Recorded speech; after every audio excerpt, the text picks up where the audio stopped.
Julian Assange, 11th of April, so just yesterday, it marks 2 years that he's been incarcerated and that he was arrested in the Ecuadorian embassy in London. So, yeah, it's really disturbing, honestly, what they did. They dragged him out of the embassy.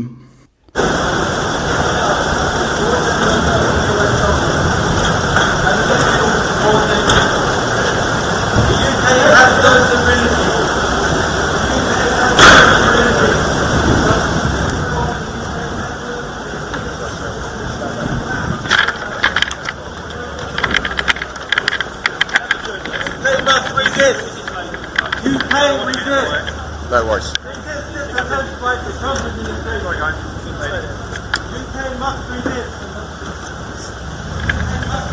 So, I mean, that was in 2019, right? And he had spent 7 years in the embassy. He had been given diplomatic, political asylum, and they tried also giving him a diplomatic passport afterwards to try and get him out of the embassy because, the Vienna Convention says that you can't enter the embassy of a foreign country because, it's considered of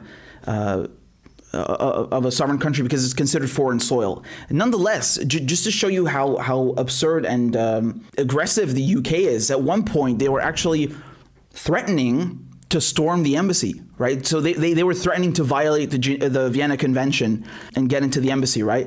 And I mean, the Vienna Convention is about, protecting diplomats. It also stipulates that you can't arrest a diplomat, right? And I was talking to Fidel Narvaez, who is the Ecuadorian consul, and I asked him about that. You guys tried giving him a diplomatic passport so that, if he stepped outside the embassy, they wouldn't be able to arrest him. And he said, yeah, but the UK government refused to register him as a diplomat, right? I mean, there's so many violations going on. And, basically the day of his arrest, Ecuador withdrew the asylum request that they'd given him. And let me just show you this. This is from Moreno. Moreno, this guy got elected. He's not the one who had given Assange asylum originally, but he was elected, and the guy, he's on good terms with the United States. No surprise. So he starts claiming that Assange violated the asylum he was given. And I just want to play a short clip of what he's saying here because I found this so interesting, right? How he tries to justify kicking him out. And so take a look at this. Y de Caracas. A pesar de que se le solicitó en varias ocasiones que respete y cumpla dichas normas, violó particularmente la norma de no intervenir en asuntos internos de otros estados. La más reciente alerta en este sentido se dio en enero del 2019, cuando Wikileaks filtró documentos del Vaticano. Miembros claves de esta organización visitaron al señor Assange antes y después de dicha filtración. Esta y otras publicaciones han confirmado las sospechas que tiene el mundo. Right, so he's saying that, Assange, he violated the terms of his political asylum because he was still working with WikiLeaks or linked to WikiLeaks. Yeah, well, no shit. What do you think? Why do you think he's being persecuted? Why do you think they're going after him? It's kind of like when people say that, Assange, he absconded bail, he jumped bail and hid in the embassy. Well, no, he was given asylum. So, I mean, it's not like some person who just, refused to show up to court. No, he's subject to a political witch hunt, to persecution. And international law supersedes, it takes precedence. So it's such a moot point also. And I asked Neil Smelter about this, right? He's the UN Special Rapporteur on Torture. And there's an interview I did with him. It's on the channel. Go watch it. He visited Assange in the embassy, in Belmarsh prison. And, I asked him about the specific question, right? The people who claim that, he absconded bail.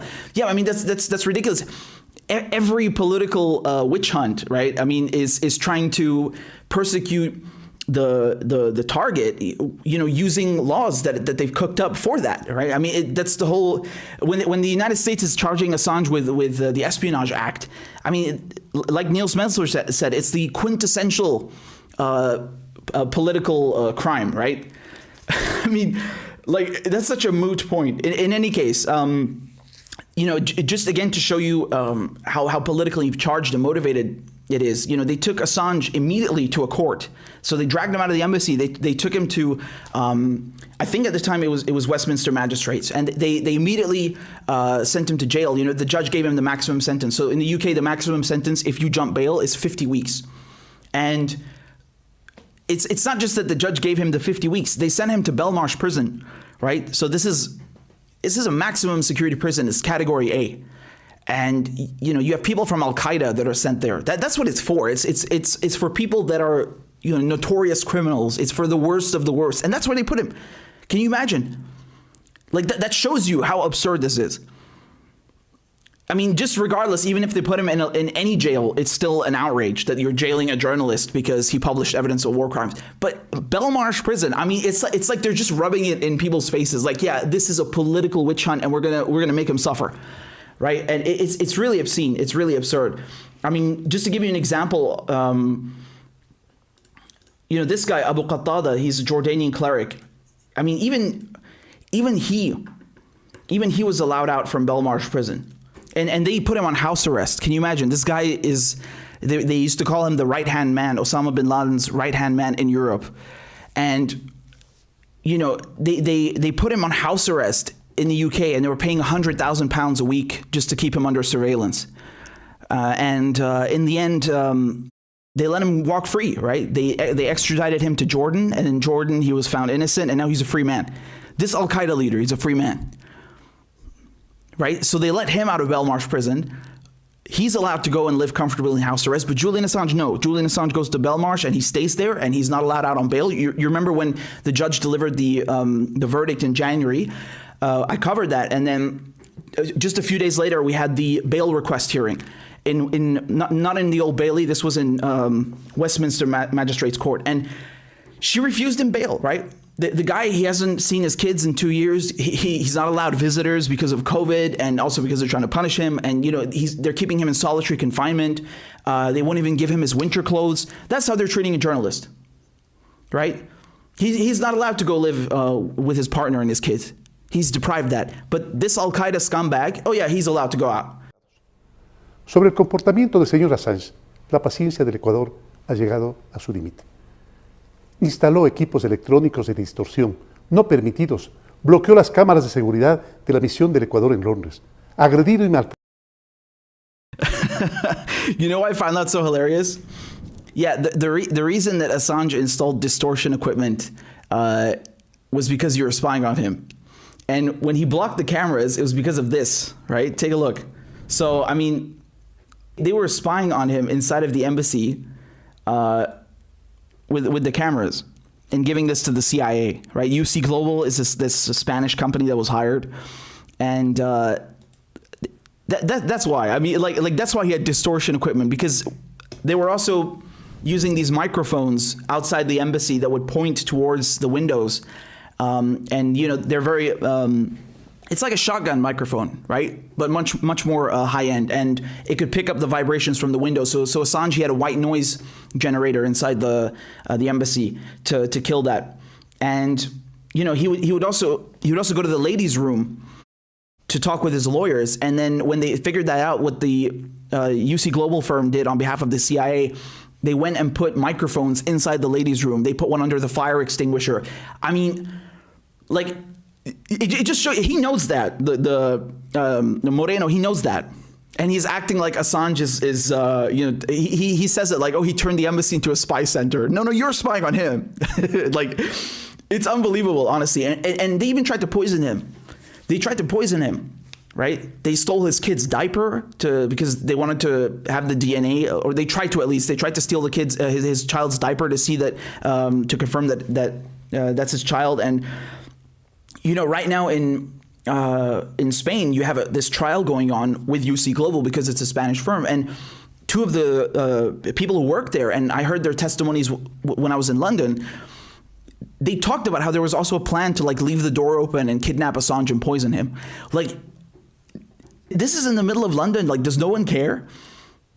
Right? They claim, oh, it's a democracy, you have freedom of press. And like, this is how they treat journalists who actually challenge them. There's no freedom of press. It's all nonsense.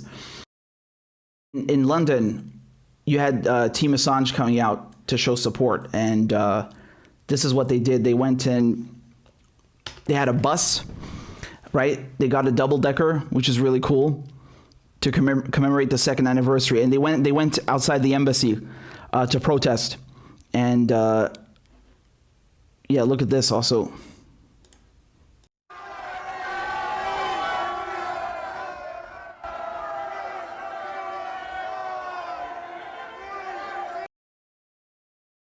You know, huge shout out, huge love to the activists. They're always keeping it real. They went to the Belmarsh prison as well, right? To protest. And I mean, they do that regularly, right? That's how brilliant they are. They do that regularly. So, you know, good on them.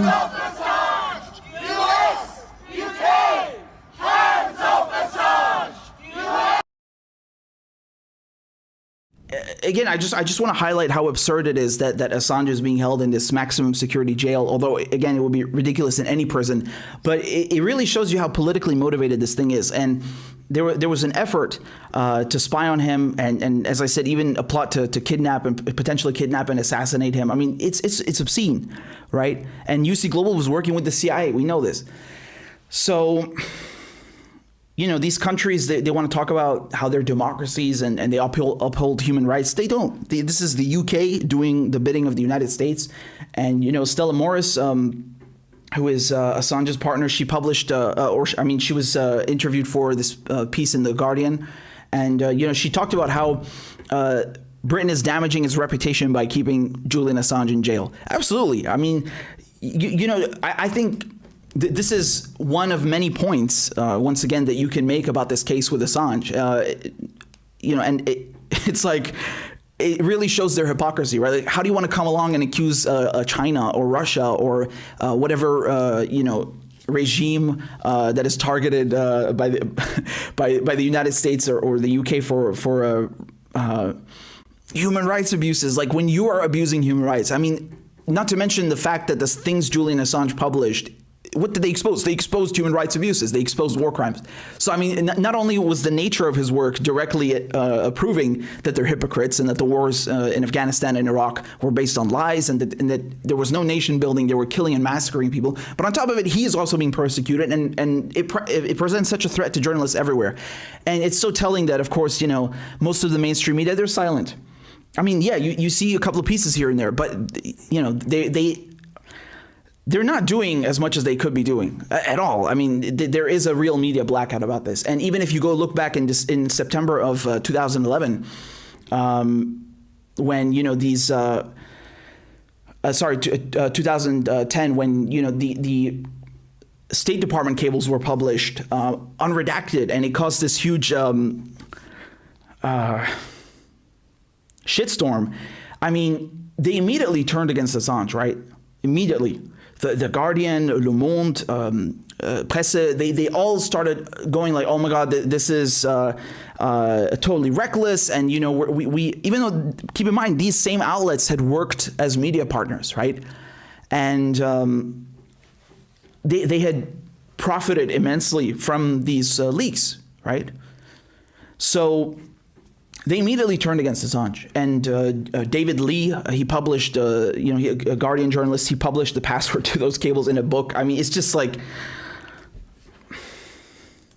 there are a lot of snakes. That's the point here. And, you know, it's very unfortunate that Ecuador, their elections went the way that they did today.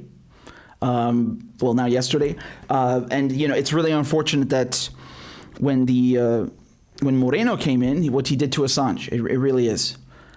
And, you know, the guy he's still sitting there after 2 years. I mean, this is, he's keep in mind, like, he's not serving a sentence, right?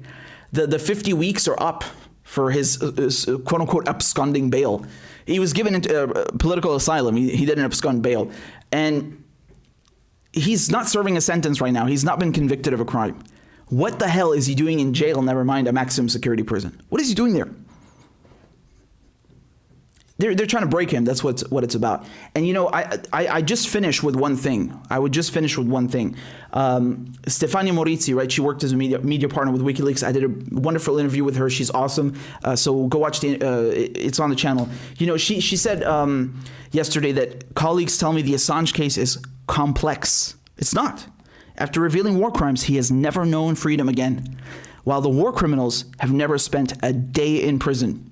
His partner, Stella Morris, and their children live in anxiety while the war criminals live comfortably. Yeah, right? You're never going to see Tony Blair or George Bush or Donald Rumsfeld or Jack Straw or Blunkett or Paul Wolfowitz, you know, Condoleezza Rice, Colin Powell, Cheney. You're never going to see them dragged out of their homes and put into a van and taken to a court and then sent immediately to the maximum security prison. God, I wish we would. I wish we would, because they deserve nothing nothing less. But you're never going to see that, right? And that's what pissed me off. That this is the one thing that I will never forgive, that I will never forget, that I will never stop talking about, because it's such a disgusting, obvious truth, right? That the things Julian Assange published, these are crimes. They're crimes of wars that were started by these politicians. And none of them are here, and only he is here.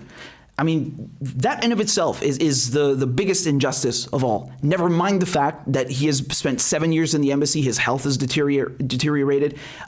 During the trial, the hearing, the extradition hearing, we heard from multiple doctors how his mental health would decline because of that. You know, he couldn't even go see a dentist, for example, because he was trapped in there. So you have to keep in mind that those 7 years, it's arbitrary detention. So it's not just, oh, he spent 2 years in Belmarsh prison. No, he spent like the last decade being persecuted. Do you understand? That's what you need to understand over here, because I think once you explain that to people, most people, they're just naturally horrified, right? They're like, this is inconceivable that this is happening. And so that's why we always need to raise awareness about it. And again, it's not just about Assange, although, you know, that's a big part of the persecution against him personally, but to journalists worldwide, because they're trying to make an example out of him, right? It's like, this is what will happen to you if you challenge us. You know, if you expose our racket, if you expose our war crimes, if you expose the human rights violations, the torture, kidnapping, the rendition, we will put you in jail like this, and then we will accuse you of being a spy, and then we will smear you, and we will character assassinate you, we will destroy your family, we will do this to you. That's what it's about, and so we have to oppose that, right? We can't allow it to happen for so many reasons.